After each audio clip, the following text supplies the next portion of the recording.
Salam à tous, Baruch Hashem. Donc on commence la Torah numéro 20 du Likutei Moharan, une Torah qui est un petit peu dense au début, Bat Hashem. Et donc on est dans le troisième chapitre du Sefer d'Itzniuta. On a vu que Rabbeinu, on a dit que la Torah numéro Bet du Likutei Moharan, c'était le deuxième chapitre du Sefer d'Itzniuta. Dans la Torah 19, on avait vu le chapitre 1. Et donc là, la Torah 20 va nous expliquer le troisième chapitre du Sefer d'Itzniuta, qui est en réalité une partie du Zohar où Rabbi Shimon Bar Yochai, qui nous dit le Harizal, au nom du Matok Mikdash dans le Zohar, il nous dit que le Harizal disait que Rabbi Shimon Bar Yochai c'était un nitzot, une étincelle de Neshama de Moshe Rabbeinu. Et donc de la même manière que Moshe Rabbeinu il a construit et il a donné la Torah qui était en 5 parties, en 5 livres, et bien Rabbi Shimon Bar Yochai, dans la partie cachée de la Torah, dans le Zohar, il a aussi composé le Zohar en 5 grands chapitres, 5 grands chapitres qui sont le Sefer de Tzniuta qui est coupé en 5 chapitres. Chacun, on va dire, on regarde un Sefer de la Torah dévoilée. Et de la même manière qu'il y a des Mishnayot pour expliquer la Torah écrite de la Gemara qui va expliquer les Mishnayot, et bien pareil, le Sefer d'Isneuta, il va être composé en cinq grands livres qui vont être comme des Mishnayot. Et là, on va voir le troisième chapitre qui est comme une sorte de Mishnah en fait dans le Zohar, et toutes les explications du Zohar, des différentes hydrotes du Zohar qui sont comme des commentaires de la Gemara sur le Zohar, où on rentre dans les secrets des secrets. Et en réalité, il nous dit le Harizal et tous les grands commentateurs du Zohar que Rabbi Shimon Bar Yochai il a caché dans ces cinq grands chapitres du Sefer d'Isneuta tous les grands secrets de la Kabbalah, la majorité de toute la Kabbalah est cachée dedans. Donc c'est des choses qui sont très très très élevées. Et Rabbeinu Akadosh, cette Torah-là, il l'a dévoilée. Donc on a vu que dans Chayei Moharan, Rabbeinu Akadosh, quand il a dévoilé cette Torah, c'était à Rosh Hashanah, entre le premier et le deuxième jour, à Ben Hashmashot, donc dans la nuit qui était entre Rosh Hashanah, du premier jour de Rosh Hashanah et le deuxième jour de Rosh Hashanah. Et Rabbi Nathan, il dit qu'il a vu Mamash, que Rabbeinu était là, le jour où il a dévoilé cette Torah-là, il était là, et il a vu comment, vu que c'était le kibbutz, c'était le rassemblement de tous les Chassidei Breslev, comment Rabbeinu, il prenait sa barbe, vous allez comprendre un peu le lien, il prenait sa barbe comme ça, il tirait sa barbe de toutes ses forces avant de commencer la Torah, comme s'il allait arracher sa barbe, nous dit Rabbi Nathan. Il dit qu'il y avait une crainte terrible et qu'à ce moment-là, il a entendu à l'intérieur de lui des voix comme des tonnerres et des éclairs quand Rabbi Nathan a commencé à parler, et qu'il a mis beaucoup de temps, Rabbeinu, à pouvoir commencer à sortir le premier mot de sa bouche par rapport à cette Torah-là. Et il y a une différence entre, nous dit Rabbi Nathan, entre comment la Torah a été écrite et comment elle a été dite. Au début, quand Rabbeinu Akadosh il a dit cette Torah-là, il a commencé par ce qu'on verra dans la suite de la Torah qui apparaîtra comme une conséquence de cet enseignement-là, qui va être l'importance de monter en Eretz Israël. On verra que cet enseignement de ce Likutei Moharan, la Torah 20, va nous donner un accès à comment pouvoir accéder à Eretz Israël et l'importance de monter en Eretz Israël. Quand Rabbeinu a commencé cette Torah, il a commencé à parler de l'importance de monter en Eretz Israël, que si un juif il veut être un véritable Yehudi qui monte de niveau en niveau, c'est ça, d'où vient le mot de la Aliyah. Faire la Aliyah en Israël, c'est s'élever. S'élever, c'est monter de niveau en niveau. En réalité, Israël, c'est pas un endroit élevé dans la géographie. C'est pas l'endroit le plus élevé géographiquement quand on regarde nous le globe terrestre. Mais en réalité, ça va être le sens, bien que c'est possible en fait que si. Mais on parle surtout du sens spirituel de pouvoir s'élever chacun en fonction de sa mission, de s'élever spirituel de niveau en niveau. Ça, nous dit Rabbeinu, ça peut s'atteindre qu'en Eretz Israël. Et celui qui veut véritablement gagner la guerre contre les Yetzer Hara et pouvoir atteindre tous les niveaux qu'il doit atteindre, eh ben, il doit aspirer à monter en Eretz Israël. Et ensuite, Rabbeinu, il a commencé à dévoiler cette Torah-là telle qu'elle a été écrite ainsi, mais c'est pas comme ça qu'il l'a dite à l'oral, d'accord? Quand il l'a écrit avec Rabbi Nathan, ils l'ont écrit comme ça, mais quand elle a été dite à l'oral, il a commencé par Eretz Israël, et on verra comment petit à petit on retournera à l'importance d'Eretz Israël par rapport à cette Torah-là. Donc, on commence dans les mots, Vatachem. Donc, dans ce Mahamar du Zohar, dans ce Pirkat d'Isniuta, c'est le Pirkat Klita'a. C'est le troisième chapitre du Sefer d'Isniuta. D'accord, des Sefer d'Isniuta. Donc, le livre d'Isniuta, c'est le livre Tsanoua, qui est pudique, qui est caché, parce que c'est des parties de la Torah qui sont très, très, très élevées et qu'on ne peut étudier que lorsqu'on est nous-mêmes dans une certaine pudeur. On peut l'enseigner. Celui qui doit l'enseigner et celui qui doit l'écouter, les deux, ils doivent être dans une certaine pudeur, dans une réparation de l'alliance, un tikkun abrit. C'est des choses qui sont très, très élevées. Et seulement celui qui sait être lui-même être pudique, on peut lui dévoiler des choses qui sont cachées, qui sont les paroles de Rabbi Shimon Bar Yochai. Donc, comment commence ce troisième chapitre? Tish'a tikkunin yakirin itma sera ledikna. Il y a neuf tikkunin yakirin, neuf grands tikkunim qui vont être des midot, des attributs de miséricorde à Kadosh Baruch Hu, qui ont été transmises à propos de la barbe. Dikna, c'est la barbe.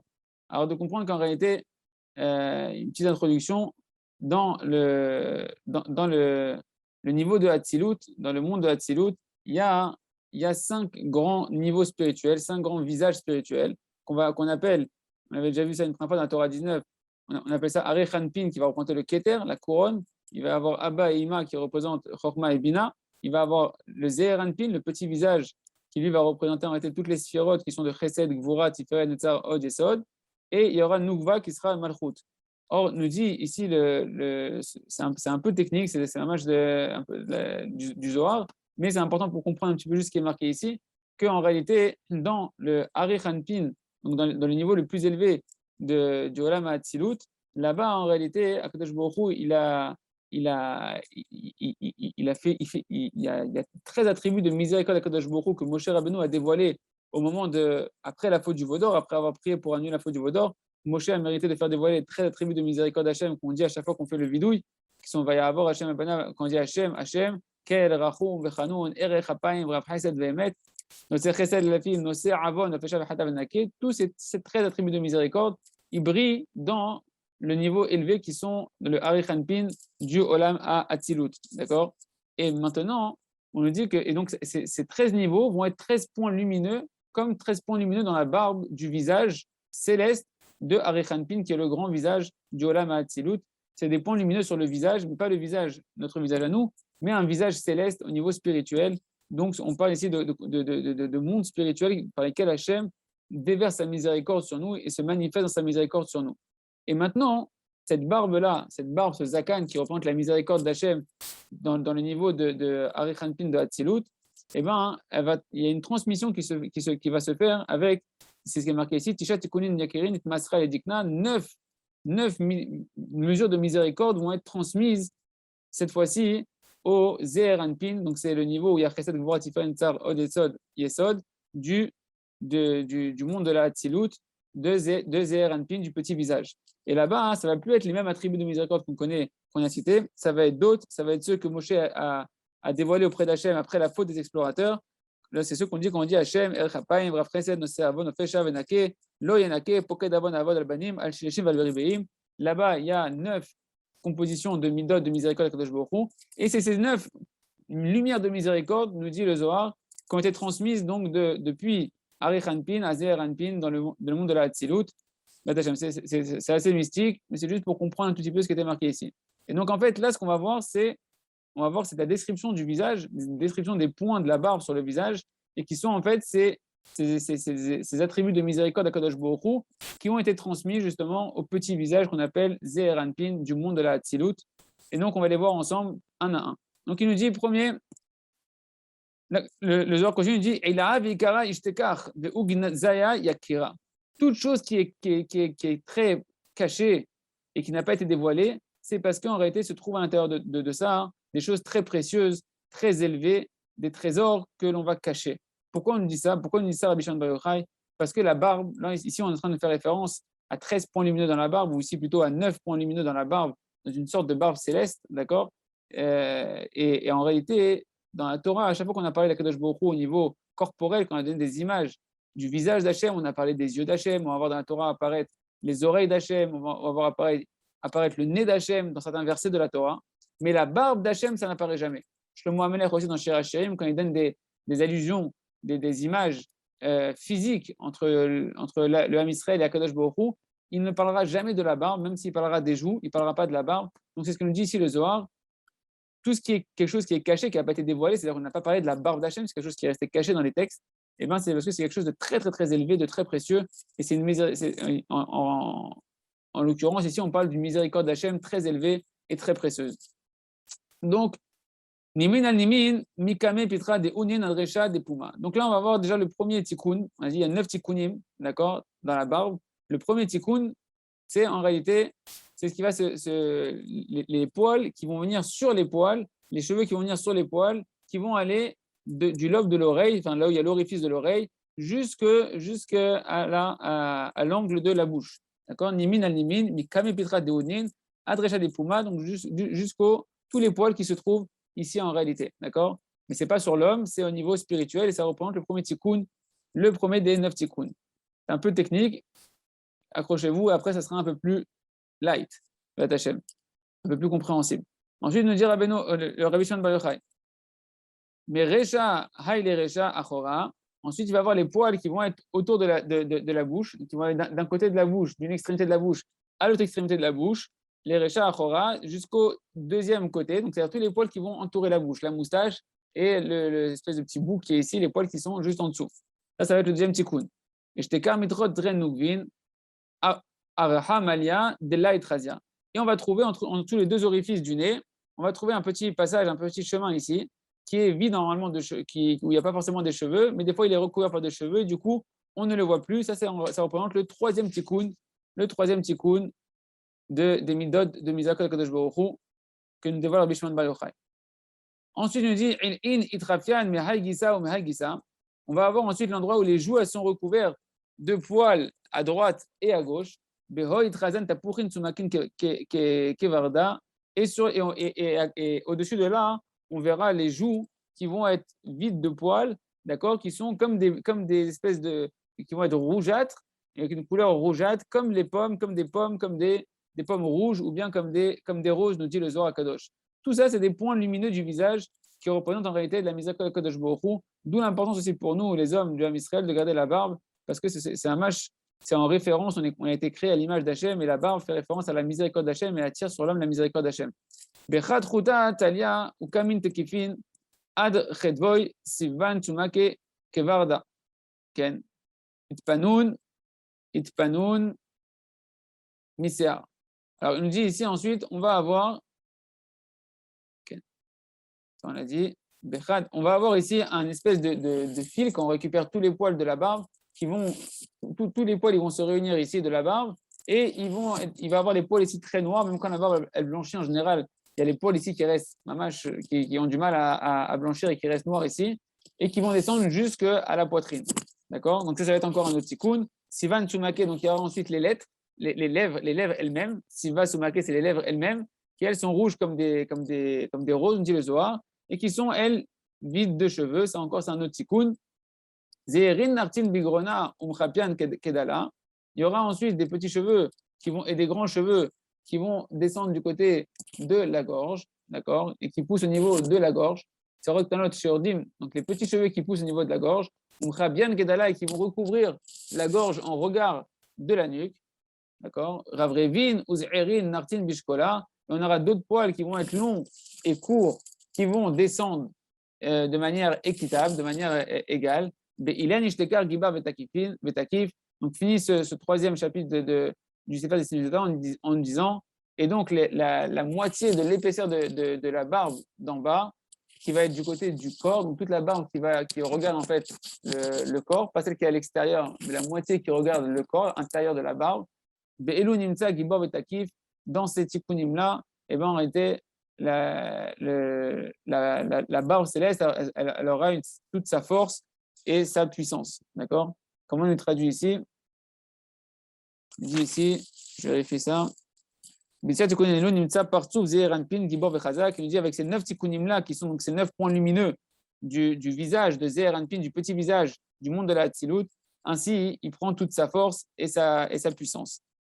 Donc là, on a fini quelque chose qui est très opaque, qui est très mystique, qu'on n'arrive pas du tout à comprendre l'impact pour nous de dévoiler Rabbi Shimon Bar Yochai, parce qu'on n'est pas suffisamment versé dans la Kabbalah. Et Rabbeinu Akadosh va, comme d'habitude, démarrer la Torah avec des choses qui n'auront rien à voir, et petit à petit va nous réexpliquer tout ce troisième chapitre du Sefer des Siniyota. Et rappelez-vous qu'avant de commencer cette Torah, Rabbeinu se tirait les poils de la barbe des deux côtés, comme s'il allait arracher sa barbe.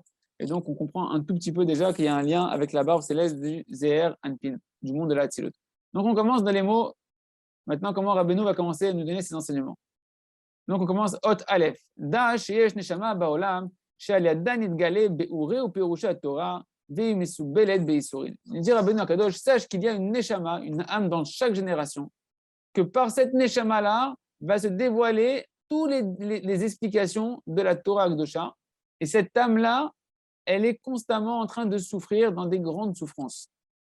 Comme c'est marqué dans Perkei Avot, dans Perek Vav, pas de Bamel Artochal, ou même Surat Ishte, que normalement la qualité de la Torah, d'un érudit en Torah, c'est qu'il doit être dans un niveau où il doit manger du pain simplement avec du sel et boire de l'eau avec mesure. Donc c'est une dimension, et tu dormiras, c'est marqué dans la Mishnah, et va la Restishan, tu dormiras sur la terre, tu vivras une vie de souffrance. On va Torah ta'amel, et dans la Torah, tu vas t'efforcer.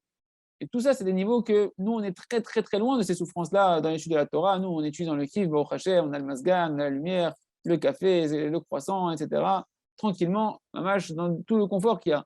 Mais il y a une neshama qui, elle accomplit véritablement cette dimension de la Torah, où elle est prête à prendre toutes les souffrances sur elle que le reste du Ham Israël n'est pas prêt à prendre sur eux quand ils vont pour étudier la Torah, et ainsi donner et ouvrir à tous ceux qui vont vouloir aborder la Torah de la compréhension de la Torah par le fait qu'elle est dans cette Messirut Nefesh, dans ce sacrifice d'elle-même pour la Torah. Elle ouvre les portes et l'accès à la compréhension de toute la Torah pour toutes les autres âmes du Ham Israël qui vont étudier la Torah après elle. Car ainsi c'est ça en fait le chemin de la Torah. C'est quoi? Ça, c'est la fin de la Mishnah. Comme ça, c'est le chemin de la Torah, de manger du pain avec du sel, de l'eau avec mesure, dormir sur la terre, etc. Et Rabbeinu Akadosh va nous expliquer la Mishnah d'une autre manière. Il dit, car darka shel Torah, cette neshama qui, elle, est prête à vivre et à prendre toutes les souffrances du Ham Israël sur elle, car darka shel Torah, c'est à travers cette neshama-là que va passer le chemin de la Torah. C'est plus ici que les souffrances, c'est ça le chemin de la Torah pour tout le monde.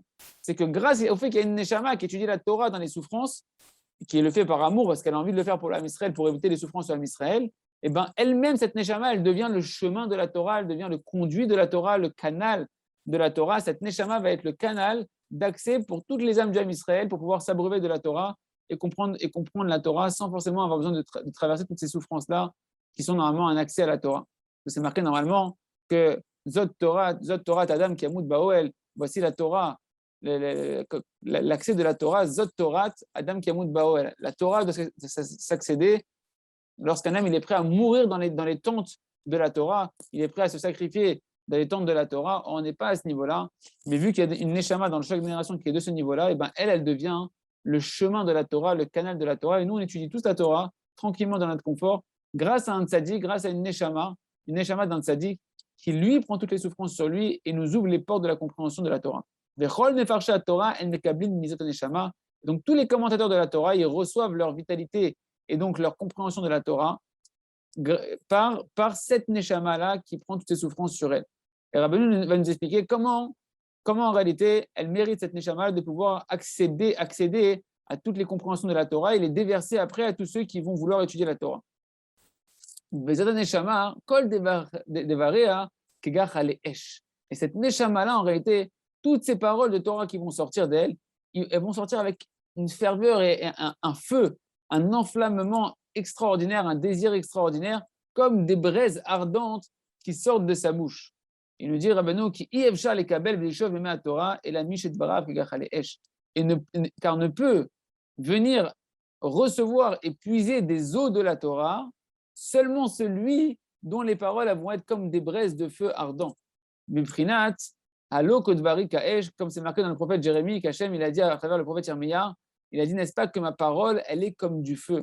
La parole d'Hachem, c'est du feu. La parole d'Hachem, c'est du feu.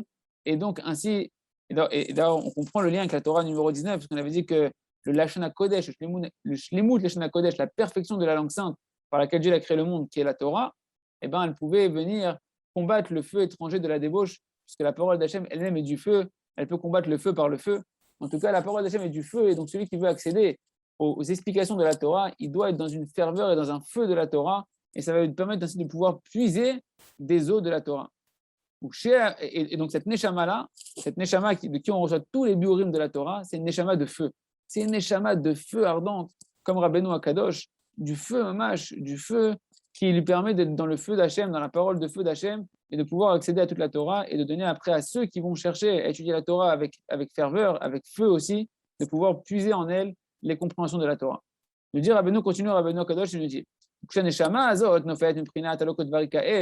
et quand cette neshama, elle tombe de cette dimension qui est la sienne, c'est-à-dire qu'elle tombe de la dimension que la parole d'Hachem c'est du feu, qu'elle commence à refroidir son ardeur. Alors il y a deux explications. Soit que Mamash, elle chute de son niveau et qu'elle est plus dans la dimension d'être enflammée dans le service divin et dans les paroles de Torah constamment, ou soit plutôt la deuxième explication qui va être que quand arrive le moment que cette neshama, elle doit partir de ce monde-là, que c'est son zman, qu'elle a fini sa mission sur Terre, alors à ce moment-là, eh ben, automatiquement, sa nature va commencer à perdre son essence, elle va perdre son essence de feu, elle va se refroidir, Et donc ces paroles ne seront plus comme des braises ardentes, ou et ces paroles elles vont se refroidir, si on peut dire ainsi. À ce moment-là, alors cette neshama de laquelle on puise toutes les explications de la Torah va quitter son corps et partir de ce monde-là. Donc chez Nistaleket, et donc, lorsqu'elle se retire de ce corps et qu'elle part de ce monde-là, alors partent avec elle toutes les explications de la Torah qui provenaient d'elle-même. Parce qu'on a dit que c'était elle qui devenait le chemin de la Torah, le canal de la Torah pour tous les étudiants en Torah et ceux qui veulent expliquer et comprendre la Torah.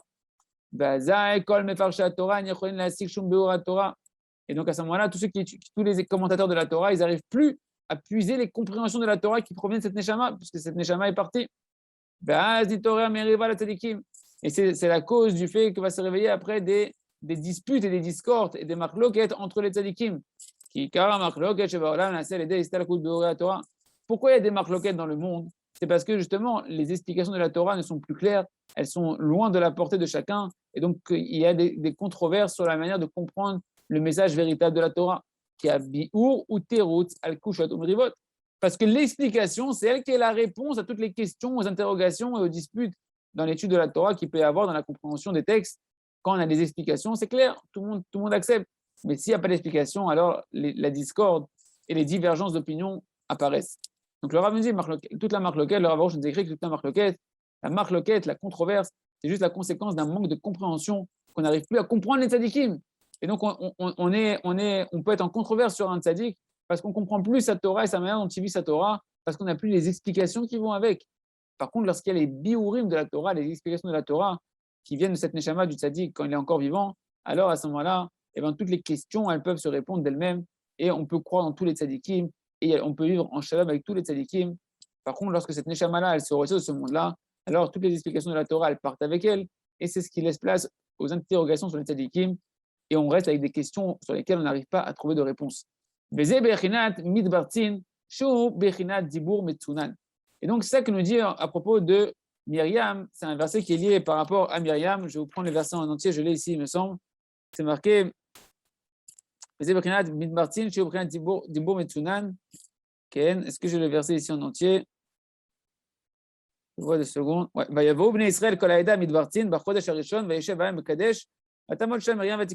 Là, c'est un verset justement qui nous parle de la mort de Myriam. C'est pour ça que je voulais vous ramener le verset en entier. Je ne crois pas que le Rav ici l'a ramené. Donc là, j'ai un autre sefer où il a ramené le verset en entier.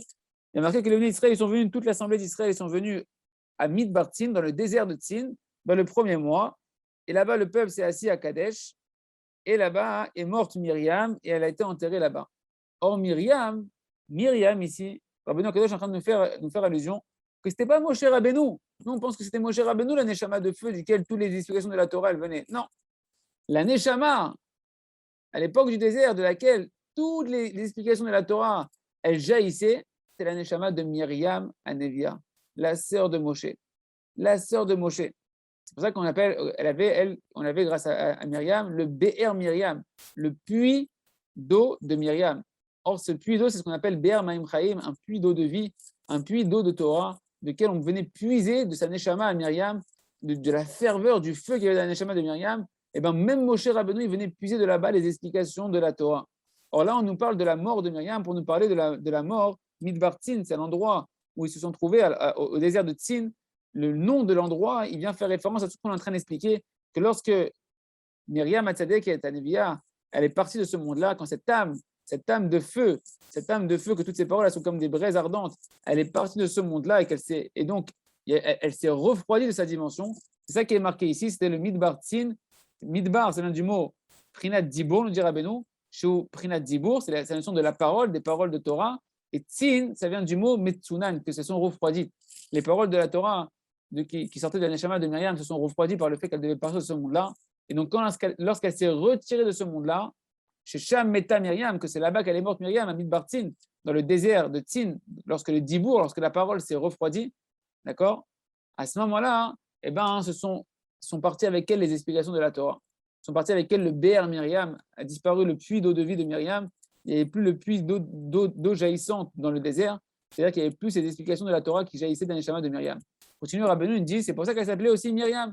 Pourquoi on l'appelait Myriam? Myriam, on renferme dans son nom la notion de mériroute, d'amertume, c'est la même racine. Et mar, mar c'est amer.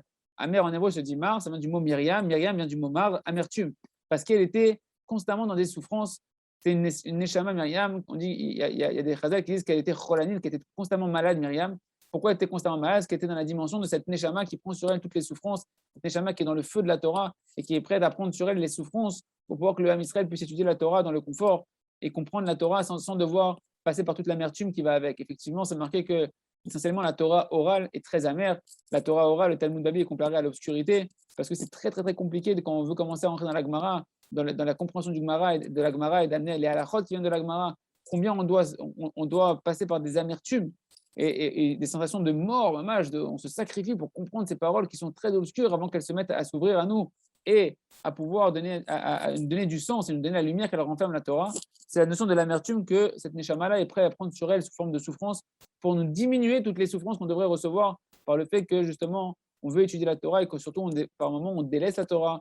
C'est marqué Oi, la briotte, miel bonash el Torah, malheur aux créatures de la honte qui font à la Torah, que nous on délaisse la Torah et la vie du monde éternel qui est représentée par la Torah. Pour les plaisirs de ce monde-là, on devrait recevoir des souffrances terribles, Chas de Shalom, d'abandonner la Torah, de ne pas être 24 heures sur 24 en train d'étudier la Torah, d'essayer d'accomplir la Torah. Et cette Neshama, elle vient et à la fois les souffrances qu'on devrait recevoir par le manque de Torah que l'on fait et les souffrances qu'on devrait avoir lorsqu'on voudrait étudier la Torah pour comprendre la Torah, cette Neshama, elle se sacrifie pour l'âme Israël, par amour pour l'âme Israël, par amour pour la Torah, par amour pour Hachem, elle prend sur elle toutes sortes de souffrances et de maladies et par le fait qu'elle est complètement dans le feu d'Hachem, dans le feu de la Torah, elle nous donne accès par ses souffrances et son sacrifice d'elle-même, elle nous donne accès à nous de pouvoir rentrer dans la Torah sans avoir à subir toutes ces souffrances-là, que Dieu nous en préserve.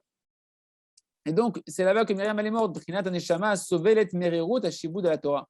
C'est la dimension de cette Neshama qui est prête à supporter toute l'amertume, Mererut du mot Myriam. Donc, Myriam qui était prête à supporter toute l'amertume de l'esclavage de la Torah. Quand on dit l'esclavage de la Torah, on peut dire que la Torah, il y a une dimension de soumission, une dimension où on va sentir au début, avant de sentir le miel et le plaisir et l'extase de la Torah, il y aura un goût amer au début de l'incompréhension de la Torah. Cette Neshama est prête à prendre les souffrances sur elle pour nous diminuer ces souffrances-là que nous, les communs du peuple, lorsqu'on veut rentrer dans la Torah, on puisse rentrer sans souffrance.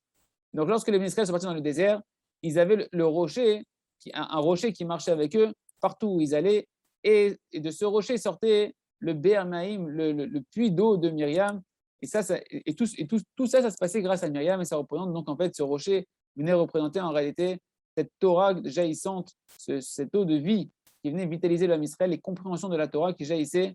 Et lorsque Myriam est partie, Midbar Tin, dans le désert de Tin, lorsque son dibour s'est refroidi, quand sa parole s'est refroidie, cette Neshama s'est refroidie un petit peu, à ce moment-là, elle n'est plus dans la dimension de la parole divine, de la Torah, qui est la parole de feu. Et donc, à ce moment-là, on n'a plus accès au puits de la Torah, au puits de compréhension. On ne peut plus puiser les compréhensions de la Torah facilement. Az Nistalek à Be'er, et là-bas, donc, c'est à ce moment-là que c'est retiré quand Myriam est partie. Ce puits est parti avec elle. On n'avait plus d'eau dans le désert. Hainu Bechinat Beoré la Torah, c'est-à-dire que c'est quoi qu'il n'y avait plus d'eau qui jaillissait? C'est qu'il n'y avait plus d'explications de la Torah. Parce qu'En Maïm et la Torah, l'eau fait référence à la Torah. D'accord? Comme l'eau est l'élément vital pour l'homme, un homme ne peut pas vivre sans eau, un juif ne peut pas vivre sans Torah. Ve'az vayara va'am Moshe. Et lorsque Myriam est partie, qu'il n'y avait plus justement le puits d'eau de vie, qu'il n'y avait plus les explications de la Torah, alors se sont réveillées à ce moment-là toutes les marloquettes sur Moshe, les marloquettes sur les tzadikim, l'incompréhension sur les tzadikim. D'accord? Az vayarev amim Moshe, c'est marqué que là-bas, bidiouk après la mort de Myriam, quand l'eau a disparu, le puits a disparu, le peuple s'est mis à se mettre en querelle contre Moshe. C'est-à-dire que c'est la dimension des discordes qui se réveillent sur les tzadikim, comme on l'a vu au-dessus, que lorsqu'on n'a plus l'explication de la Torah, alors on ne comprend plus le chemin de tzadikim. Et Moshe, lui, il a reçu toute la Torah, qui belle et quoi la Torah, gam machet talmid vativ lechadesh, même ce que les élèves de Moshe, c'est-à-dire les neshamot comme nous qui allons venir dans la fin des temps, on allait donner des chidushim sur la Torah, chacun a des chidushim à amener dans la Torah avec Dosha. Moshe Rabbeinu a eu toutes les explications de la Torah depuis ce qu'il a reçu jusqu'à ce qu'elle allait se dévoiler à la fin des temps. Moshe a reçu toutes les explications de la Torah. Et donc tous tous les commentateurs de la Torah, ils ont besoin de cette Neshama par laquelle se dévoilent toutes les explications de la Torah. C'est pour ça, hein, je vais voir quelque chose, excusez-moi un instant.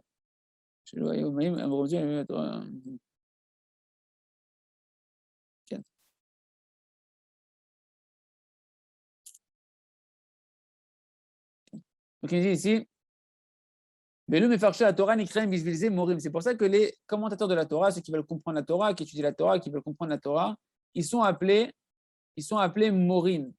Un morim, ça peut être moré, un enseignement, un enseignant, ou morim, ça peut être quoi? Morim, ça peut être ceux qui se rebellent. D'accord? Mechamad shemekablim et beure à Torah. Parce qu'ils vont recevoir leurs explications de la Torah par cette Neshama-là, qui s'appelle du nom de Myriam. Toutes les explications de la Torah, de qui la reçoivent? De la Neshama qui est dans la dimension de Myriam, celle qui est prête à prendre toutes les souffrances sur elle-même, cette Neshama, cette fameuse Neshama-là. Donc c'est pour ça qu'ils s'appellent des Morim, des enseignements, des enseignants. Des Morim au nom de Myriam, parce qu'ils reçoivent la Torah de la Neshama, qui est la dimension de Myriam. Les Gam, Od nous explique le Rav, on peut comprendre un peu rouge pourquoi c'est que ces commentateurs de la Torah, ils sont appelés au nom de Morim. Hem Morim et Moreem. Parce que aussi, les enseignants, ils vont enseigner à leur maître. Comme c'est marqué, Kama Amar, comme c'est marqué dans la Gemara, dans ma Masechet Tanin, page 7, Amar Rabbi Hanina, Rabbi Hanina dit, j'ai appris beaucoup de mes maîtres et de mes amis, ou mes chaverai, yoter mes rabotai, mais j'ai appris de mes élèves, de mes amis, encore plus que de mes maîtres. Ou mi talmidai, la mati yoter mikulai, et de mes élèves, j'ai appris encore plus que tout le monde. Donc, je dis Rabbi Hanina dans la Gemara, j'ai appris beaucoup de mes enseignants. Et j'ai encore un plus appris de mes amis. Mais de qui j'ai appris le plus, c'est de mes élèves. Et c'est ça que les morim, les enseignants, on les appelle morim parce que aussi ils vont enseigner à leur maître en tant qu'élèves, ils vont aiguiser l'esprit de leur maître, ils vont aiguiser les connaissances de leur maître. Vezé shamar lahem Moshe, shim'una hamorim. Et c'est ça que Moshe, il leur a dit aux Amisraël lorsqu'ils se sont rebellés contre lui, il leur a dit shim'una hamorim. Hamorim, c'est le sens de rébellion. Mais ici, ça va être le sens par rapport avec deux raisonnements qu'on a expliqués ici, qu'on peut comprendre maintenant des nouvelles façons de comprendre ce que Moshe a voulu leur dire lorsqu'il leur a dit « Écoutez donc, vous qui êtes des morim ». C'est quoi morim? Petit 1, petit aleph. Hachem Shalom Ekavlim Aneshama Nikrat Miriam. Leur dire, n'oubliez pas que vous receviez toutes vos explications de la Torah, vous êtes en colère, vous ne comprenez plus la Torah est devenue opaque. N'oubliez pas que vous receviez toutes les explications de la Torah de Myriam, de la Neshama de Myriam qui vient de partir, qui vient d'être mistaleket, qui vient de quitter ce monde-là. Donc c'est pour ça qu'il leur a dit, vous êtes des morim, des enseignants de Torah, mais qui prenaient votre force de la Neshama de Myriam. Deuxième raison, Rabbeinu Mefaresh Tapasou, les chiffres chez l'Israël. Rabbeinu il veut donner du sens à ce verset-là en faisant des louanges au Ham Israël. Chez Moshe Rabbeinu, il a loué le Ham Israël et il les a attribués, il les a qualifiés. Hein? Yann, si tu as une question, Yann? Question? Non. Donc on disait que Moshe, quand il leur a dit Shimuna à Morim, écoutez, vous les rebelles, premier sens, donc c'est Morim. Non, mais là, ouais. J'ai été déconnecté et je me suis reconnecté. Pas de souci. Donc on disait que lorsque Moshe Rabbeinu, après que soit morte Myriam, le Ham Israël s'est rebellé contre Moshe, et Moshe leur a dit Shimuna à Morim, écoutez donc, enfants rebelles. Morim dans le sens, on peut dire maintenant avec les deux explications de Rabbeinu, deux sens différents. Premier sens, c'est que d'abord il leur a dit pourquoi vous ne comprenez plus la Torah, pourquoi vous êtes en colère contre moi, etc., et que vous avez des marloquettes sur moi, et vous posez des questions sur moi parce que vous ne comprenez plus la Torah. Pourquoi vous ne comprenez plus la Torah? Parce que vous recevez la Torah de Myriam, de la Neshama de Myriam, c'est grâce à elle que vous comprenez la Torah. Myriam, elle est partie, le puits, il est parti, vous ne pouvez plus puiser les compréhensions de la Torah. Donc c'est pour ça qu'il les a appelés Morim, pour leur dire c'est parce que Myriam, elle est partie que vous êtes en marloquette sur moi, vous ne comprenez plus, parce que vous n'avez plus les explications nécessaires de la Torah pour comprendre mon comportement. Deuxième chose, on a dit, Rabbeinu, peut-être qu'il veut être Mefaresh, le verset, pour faire un shvar au Ham Israël, que Moshe Rabbeinu, il a loué le Ham Israël, et il les a appelés comme des morim, amakimim etram et toratam, pour leur dire que vous êtes des morim, dans le sens de quoi morim, que vous êtes des élèves, mais des élèves qui sont des enseignants en même temps. Parce qu'un enseignant, il apprend, on a dit, le plus de qui il apprend un enseignant, ce n'est pas de ses maîtres, ce n'est pas de ses amis, mais de ses élèves. Donc, il a voulu dire, vous êtes malgré tout des élèves qui rendaient intelligent votre maître. C'est ça qu'il les a appelés des morim. Mais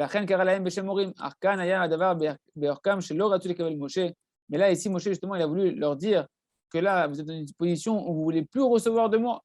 Et là, au rouleau, Malasot, Mibil et Batel et Lav, ils ont voulu venir maintenant, venir voir Moshe et devenir les enseignants type Pshuto de Moshe, qui est où il va devenir les Morim de Moshe, il va devenir les enseignants de Moshe, ceux qui veulent dire à Moshe ce qu'il doit faire, et ils veulent plus s'annuler devant Moshe, et non pas comme un chemin qu'un un élève qui doit s'annuler devant son maître. Et donc maintenant, Rabbeinu va nous expliquer comment en réalité tous les Mefarchei la Torah, ils reçoivent toutes leurs explications de la Torah de cette Neshama-là. Et ça, B'at Hashem, je pense qu'on le fera dans le prochain shiur, B'at Hashem. C'est assez dense. La première partie, ne vous inquiétez pas, elle se réexpliquera à la fin. Et là, B'at Hashem, on continuera à comprendre comment, B'at Hashem, toutes les explications de la Torah, on les reçoit de cette Neshama et comment faire pour recevoir, pour attirer sur soi les compréhensions de la Torah, B'at Hashem. Yaratzon Shinskei Lekolze, Chazak, Ve Nitrazek.